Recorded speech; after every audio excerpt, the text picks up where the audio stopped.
Hi, everyone. Welcome to The Seven Eighths, a podcast to share stories on failures and rejections. There are no fairy tale endings in this podcast. My fellow conversationalists aren't past the mountain of struggle. In fact, some of them might still be in it. I hope this podcast serves as a forum for friends and acquaintances to exchange tales of defeat. Defeats that make the 7/8 part of our lives, like the part of the iceberg you can't see. By sharing these stories, I hope we can all normalize failures and thereby win over that fear of defeat. Because failing is just a part of living. I hope you will listen and relate. Do leave me a note of feedback and critique. I am on Twitter at FarmNectar. Now to our episode.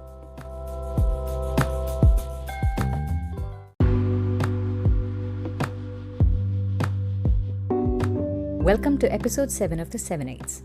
For this episode, I invited Megha Chawla, a technology engineering leader, for a conversation. Megha has been in the tech industry for over 20 years and has seen her shares of ups and downs. She has launched products in enterprises as well as in startups as a co-founder and a CTO. She's a mom, a triathlete, an entrepreneur, a tutor, and a human being who believes in lifelong learning. Megha is passionate about mentoring young women and has worked with many nonprofits to mentor at-risk girls. Through this episode, Megha shares her difficult journey, not just at work, but a deeper trauma in life. Trigger warning. In this episode, Megha describes the trauma of being sexually abused during childhood. It is possible that her description might trigger a distressing emotional response in some of our listeners. Take care and just listen in. So going back to my story, it's just a simple desire to see what will happen if we start talking about failures. Just we focus on the difficult parts of our lives. We focus on the struggles. And by talking about it, by sharing stories of failures and defeats, we end up normalizing it, right? Normalizing it to a point where it becomes acceptable to know about each other's failures, even in interviews, right? I failed, that didn't work. It's acceptable to say that. Well, thank you so much for inviting me. Really appreciate that. I'm curious to hear what your journey has been so far. And what were some of your earliest struggles, which almost were defining moments for you? Sure. I come from a very middle-class family. I grew up 3 sisters, coming from a very small town. When I got into the engineering college, we had some major hardship. We had some business. My mom had some business, and we lost a lot of money, and we have seen some really, really difficult times where we did not even have money to eat food. And at that time, there was a lot of tremendous amount of pressure on my family to pull us out of their colleges so that we can help in earning money and help with, the house situation. But it was my mom actually who took the stand. And she was kind of our rock. I'm not going to do that. I mean, it might help in the temporary situation, but in the long run, these kids would not go anywhere. What would their future be, right, if I do that? But at the same time, it was so hard to even pay for the college. I still remember not having any money to go back home or paying for my food in my campus. So I started to do tuitions, right? Tuitions to support myself. So I think that was one of the major turning points where I knew that there is nothing that is given to me. I have to work really hard to get what I want in life. And I think that from there onwards, getting my first job was also not easy. I have been all over the place to find the work. I got my job, but I had to go away from family. It was very little money at the time. But then I continued to work hard and continue to make progress. I'm not going to take anything for granted. So I think that the journey in the US has also been pretty up and down in terms of career. So continue to work. Before Oracle, I was in a startup. I had an amazing experience. I worked with some really smart people. learned a lot. After Oracle, I decided to join a startup, and I was doing really well at Oracle. Like, I mean, you come from that mindset where you are a rock star engineer, was at principal level, and then you go to a completely smaller startup, you get a culture shock. And I think in that startup, I was there for about 10 or 11 months, but I was laid off. And when I really look back at that career, at that particular failure, I would say that was one of the major defining moments for my career. It was definitely a big shock to my ego, right? When I got laid off, it was really hard for me to take it. And it has never happened to me before. Like, how can they do that? I have been such a rock star, and like, how can they do that to me here? Yeah. And when I look back, oh my God, I myself made so many mistakes. And I think that the major learning from that experience, handling the emotions and being emotionally intelligent. You go from such a pampered, positive environment to a startup where things change quickly, and people are still trying to adjust. And I mean, not that everything was perfect in the startup. There were a lot of challenges, and we were having some issues. There was some politics. There were egos at play. I just didn't know how to handle it, and more than anything, I did not know how to handle my emotions. I handled some of those situations so poorly. I'm such an idiot. Point is that from that experience, it was a major failure in my eyes, but at the same time, it was a major success because I learned so many mistakes that I made, which I vowed to never make.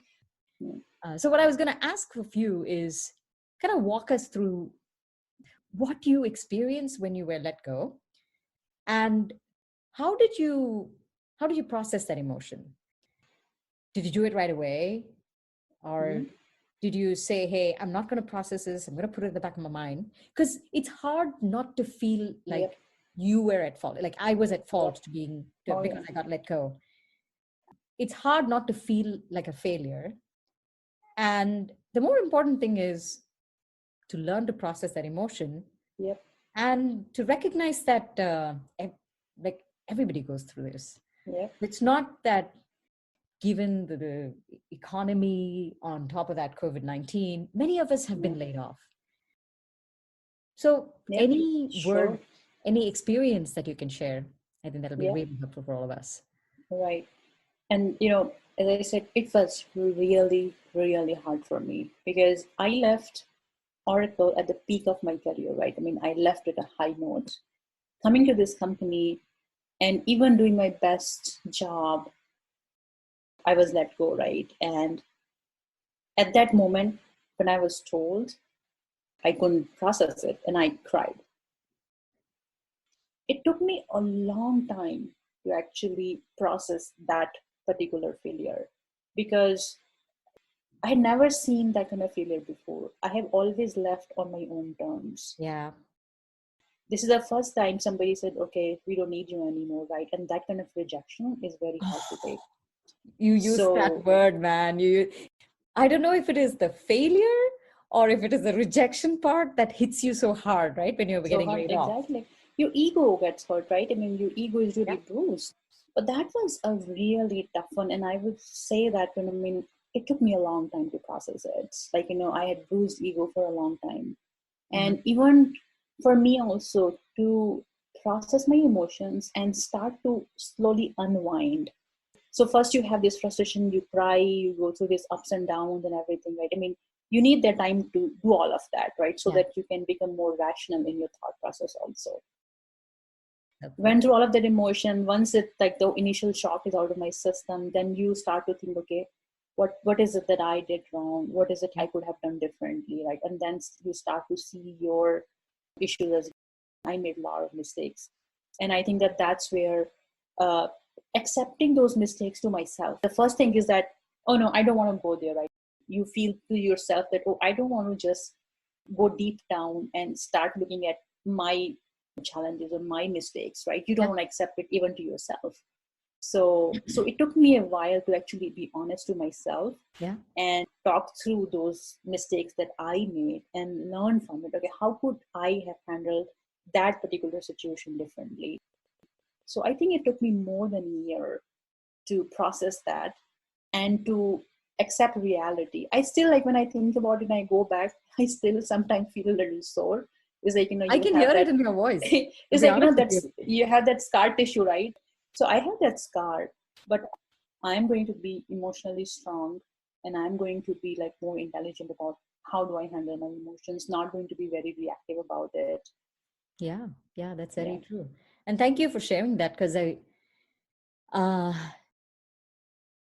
even yesterday, I think almost 1,000 people got laid off from LinkedIn. Some of them have been with LinkedIn for several years. At least in my LinkedIn feed, I saw a couple of my contacts, somebody in my network spent 8 to 10 years at LinkedIn and they just got let go on one fine day.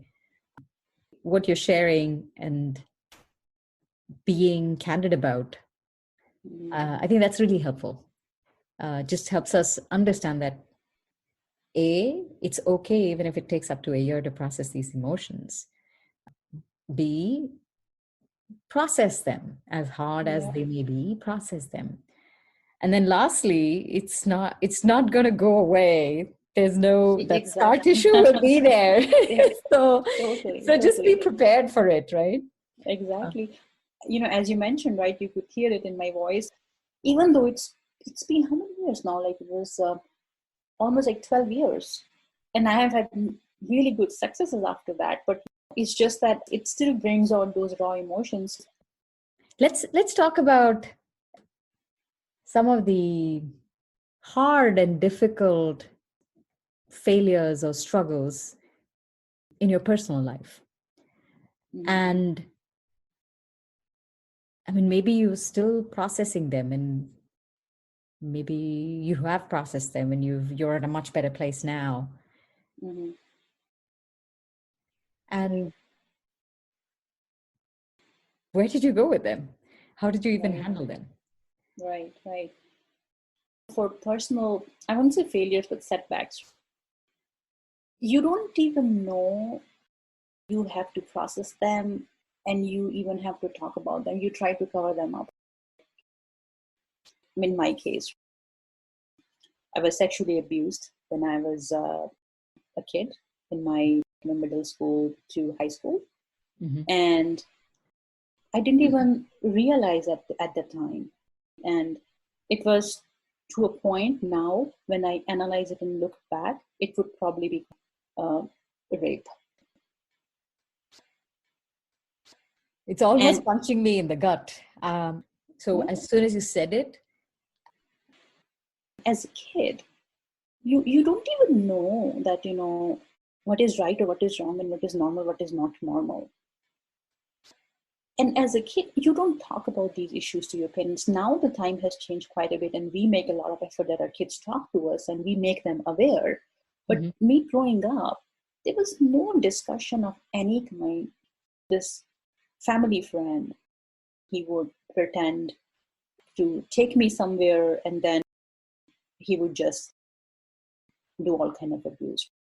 And it continued for many years. I remember that when it did stop, this guy, he cornered me, and then I literally started to cry. At that time, I was actually old enough to understand, and I started to cry. I said, "Please don't do it. Please don't do it." And I think that was the last time. He didn't try after that, so he let go.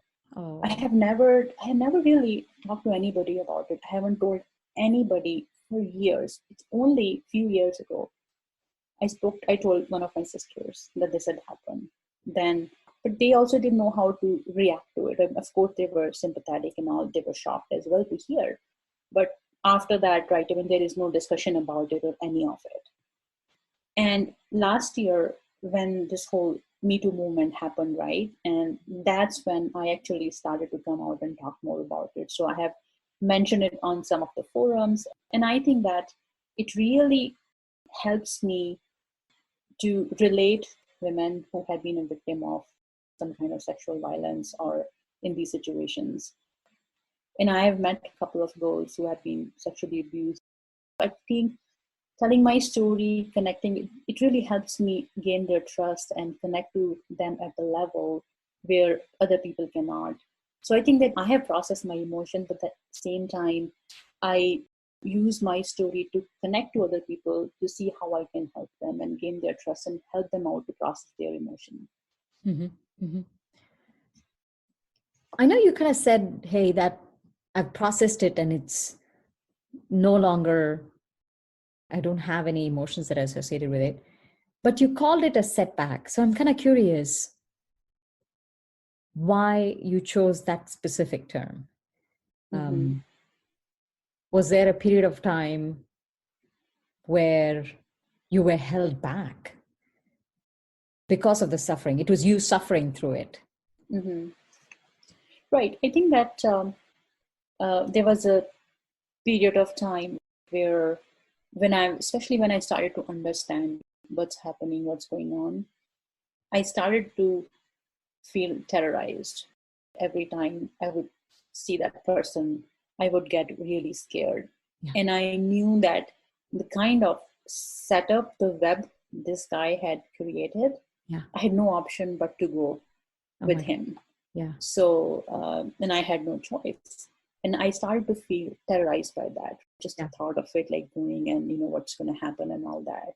Yeah. So I would say that for a while, I still remember that emotion, the raw emotion of it, me feeling really scared. I remember that emotionally, it really disturbed me. I would definitely say that for about a year or so, it was really hard for me to process those emotions. When I pleaded with him to let me go and not do that, don't do that to me again, like ever again, I think only after that point I felt a little liberated. But definitely I would say that he robbed me of my innocence, and I would say that that would probably be my main setback and the terror that I felt for about a year or so. Yeah, thank you. I know this definitely was probably not easy for you to talk through and process. I know. Thank you for being that yeah. vulnerable. Oh yeah, absolutely. Yeah. And I know a lot of women, go through these experiences.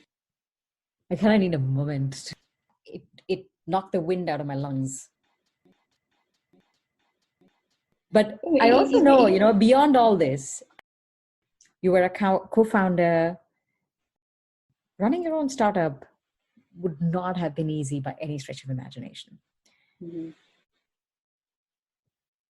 Share with me your stories of defeat. I'll start there. Share Yes. with me your stories of defeat. I don't want to hear your success. We've got enough of that. I know. Your LinkedIn is your success story. We need an anti-LinkedIn. How about that? Anti-LinkedIn. Sure, no, that sounds great. Yeah, it was like, of course, Glorious Failure was, I was the technical co-founder, wrote every single line of code. My partner was not technical, and I still had to leave after a year because we had disagreements on a lot of issues, and I just had a kid. When I started that startup, my son was only 11 months old, and I decided to work on a crazy startup idea, launched the product in a few months, raised some seed funding, got customer and all that. As it is, I was emotional because I had a kid, and then this startup was my another baby, so I was so attached to it. And then not getting along with my partner, my co-founder, it was so hard. Letting go of that was even hard because I was completely invested into it. I put my money in, I got my friends to invest money in, and then I decided to leave. The mistake that I made going into that, I had never really worked with my partner before. I met him through some meetups. We became friends. We have gone back and forth, for a year. And then we decided to work together. So of course, when you're talking to somebody outside of work, you are on your best behavior. Yeah. And when you start to get into a working relationship, and as they rightly say that, you're like a married couple, right? When you start a company together, then you actually understand whether you can work with this person or not. So to my fault, I did not really put in any effort to gauge that person. I just went in, did the investment, emotional investment, sweat equity, money, everything. Financially, it was really hard not having any money for a year. You have a mortgage and all that. And then after a year, I had to leave it. Nothing came out of it. what are my friends going to think? They will never trust me Yeah. to invest in my company ever again. I mean, I asked them to do it, and after a month of that, I leave the company. I decide to leave the company. The stress of this going back and forth with my co-founder, getting frustrated and all that, right? The relationship was not right. It was very toxic. I was becoming an emotional wreck, crying for smaller stuff. Like I said, okay, I have to get out of the situation. I have to take control. Yes, I have invested so much. My friends have invested, will figure it out. But for my mental health, my emotional well-being, it's important that I get out. It was a really, really difficult decision for me. And I would say that it was a major setback. But it was really tough because, you go through all of these. Is it the right thing to do? I invested so much time and money. Is it the right thing to do? Failure in front of my husband also. He gave me the time to do it, to take the risk. And Yeah. so I think that was a big thing for me. When you fail at a startup that you co-founded, and it almost feels like you're a mile away from the start line. You have to crawl your way back to even the start line before before the rest of the race even begins. Like It begins, yeah. Right? You're a mile. It's exactly. True. And then, the funny thing is that we were talking to VCs to raise more money, and we got a lot of traction.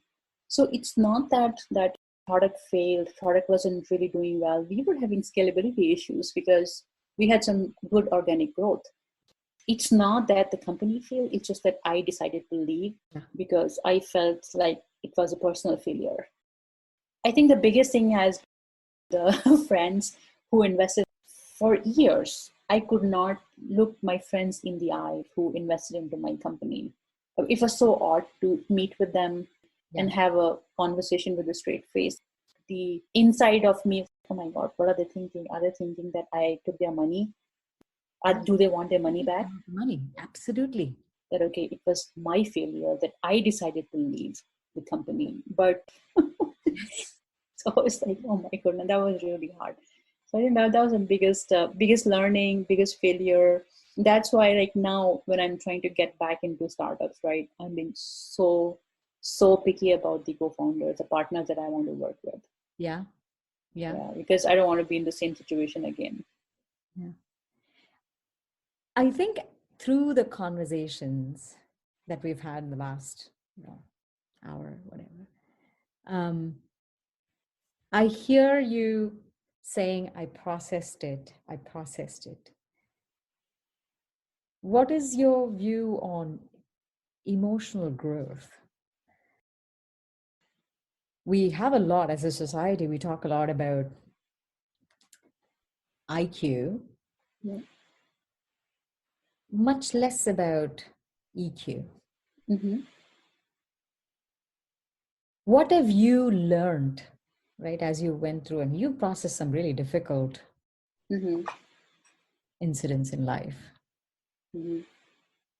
Yeah. Where do you even find resources for things like this? It's always a question, right? See, I'm a very hands-on person, so I like to experiment. Same thing with my emotions also. So it's not that there is one aha moment, that it's a journey. You have to learn to accept that it's okay to be emotional. Yeah. So I think being just aware of all these things, thinking from somebody else's perspective, and being true to yourself, this has really helped me to grow as an EQ and grow as a professional, where I can process my emotions, in a better, more professional way. Yeah. But I won't say that, oh, I don't have any emotions, I don't get mad. I'll be lying. Yes. We all, we're human beings. We go through difficult situations, which bring out anger, sadness, tears, which is perfectly normal. Yeah. Thank you for sharing your journey. I really liked where you called out the fact that failures will be there. Process it, but also remember they're going to be like a scar tissue. They'll hang around. They'll be on you. As badge of honor. I would say badge of honor. Yeah. Wear them as a badge of honor. Yeah, exactly. Thanks for the candid and at times almost difficult conversation. I really appreciate it. Oh, you're welcome. My pleasure. I hope your audience will get, they might be able to relate to it and get some value out of it. So thank you so much for the opportunity.